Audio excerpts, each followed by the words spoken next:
Je donne à présent la parole à Gabriel Pétola, qui va nous présenter la programmation 2021-2022.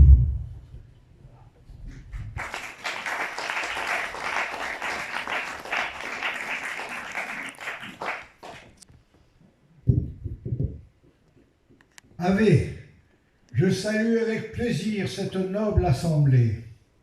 Et notre programmation à présent m'en vais vous présenter.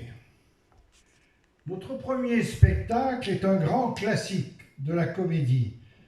C'est un air de famille de la grande Agnès Jaoui. Jaoui, oh pardon. Et du ô combien regretté Jean-Pierre Bacry. L'histoire, vous la connaissez, quelques mots suffiront pour vous la résumer.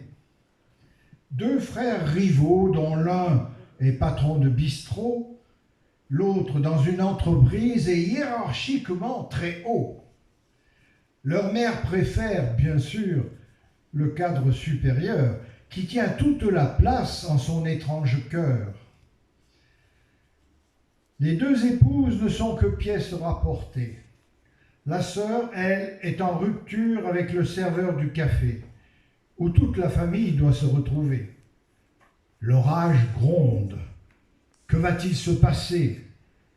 En venant demain soir, après bien sûr avoir réservé, public chéri, la réponse vous aurez. C'est la troupe du Triangle qui interprétera cette comédie. Ils viennent de Castelnau, on les connaît, ce sont des bons et des amis. En octobre, le samedi 16 pour être précis, nous aurons droit à Maupassant. Mais si, une drôle d'histoire que nous allons découvrir.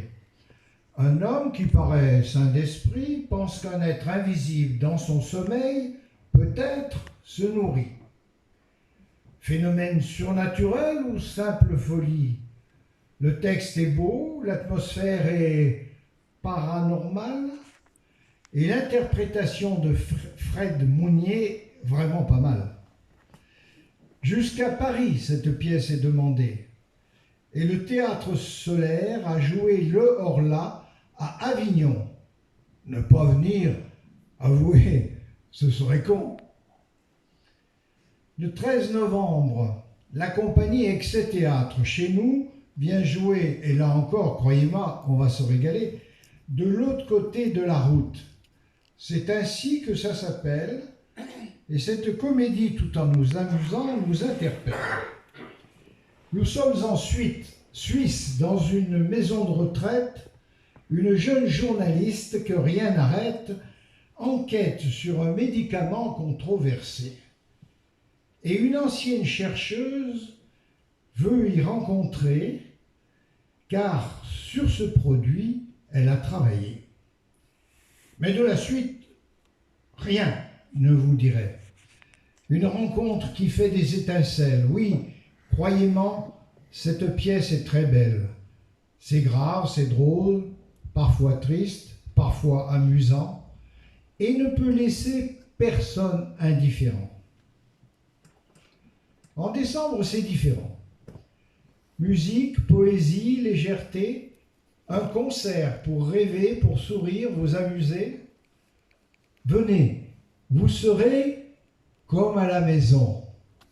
Mais ce n'est pas une raison pour venir en chaussons. Amélie et Samuel sont un duo sur scène comme dans la vie. Et c'est un bien joli spectacle qu'ensemble ils ont écrit. Des compositions singulières et décalées pour nous séduire et pour nous évader. Ah, une précision que je me dois de vous apporter. Amélie au strapontin, c'est elle qui nous fait bosser. Metteur en scène pour les uns, les comédiens de la compagnie, prof de théâtre pour les autres, grands et petits. Le nom de leur groupe, c'est Cocoon, tout simplement. Leur spectacle, c'est pour petits et grands. Ce sera le samedi 11 décembre. C'est bien noté? Et encore une fois, n'oubliez pas de réserver.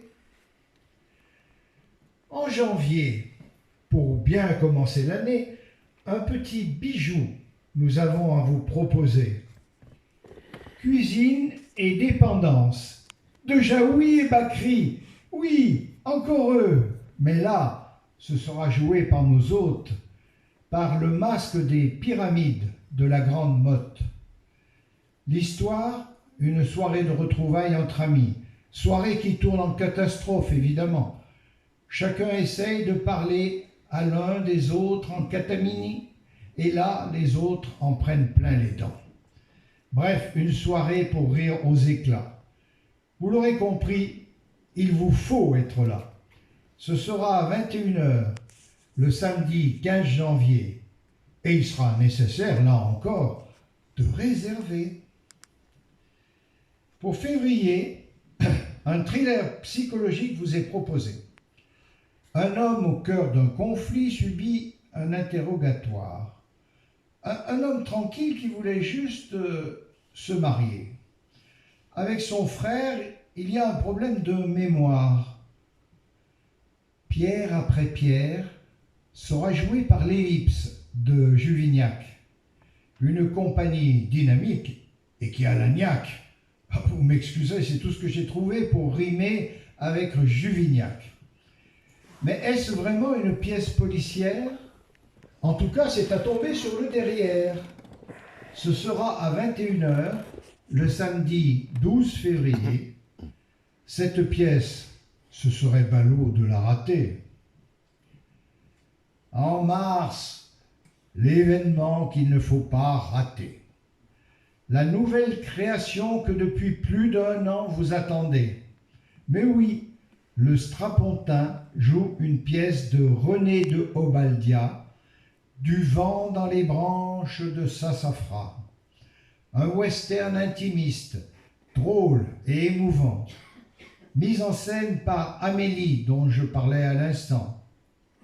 Notez bien les dates, je vous demande toute votre attention, car il y aura à Poussan 3 représentations. Le vendredi 11 mars et samedi 12 mars à 21h. Et le dimanche 13 mars, mais là, ce sera à 17h. Quant à la nécessité de réserver, ce n'est même pas la peine d'en parler. En avril, ne te découvre pas d'un fil, donc venez avec votre thermolactyle. Applaudir toute l'équipe de l'Astoria. Cette troupe, vous la connaissez déjà, car à Poussan, on les a invités plusieurs fois. Ils sont excellents et complètement déjantés. Avec eux, on se croirait dans l'album de bande dessinée.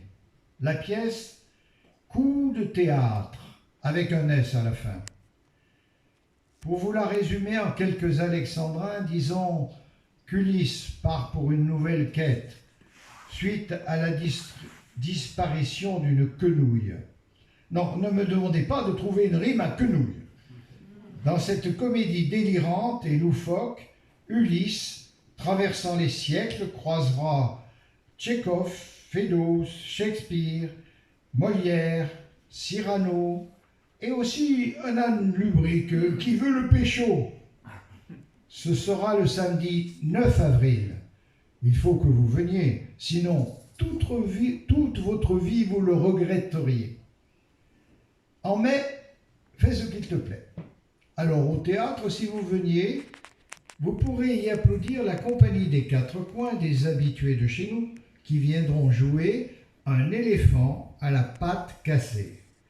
C'est l'histoire d'un anti-héros, conformiste et déprimé, qui un jour, une très jeune femme va rencontrer. Il s'ensuit un huis clos, drôle, fantasque et puissant. Il s'agit d'un drame et pourtant c'est marrant. Pour découvrir cette pièce, rendez-vous le samedi 14 mai. Et après ça, notre saison sera terminée. Je vous remercie de m'avoir patiemment écouté.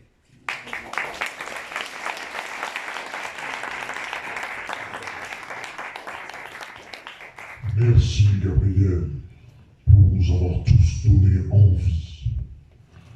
Nous allons à présent passerait à l'élection partielle du conseil d'administration.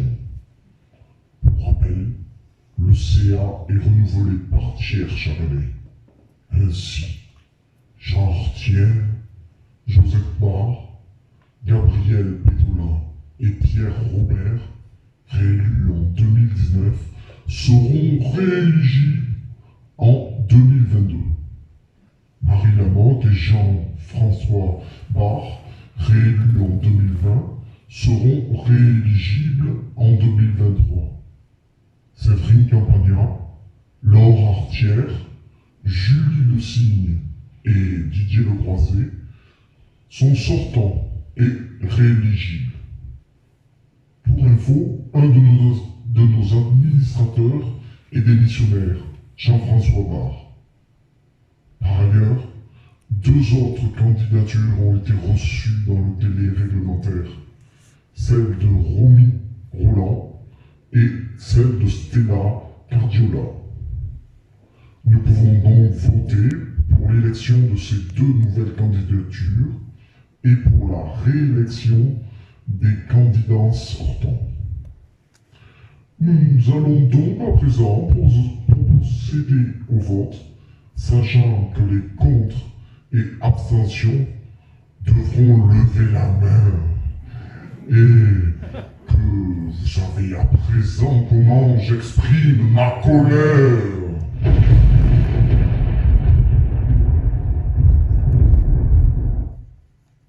Quelqu'un osera-t-il s'opposer à ces candidatures? Quelqu'un s'abstient-il?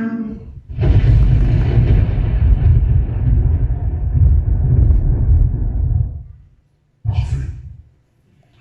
Donc, Romy Roland, Stella Gardiola, Séverine Campagna, Laure Artière, Julie Le Signe et Didier Le Croisé sont donc élus à l'unanimité.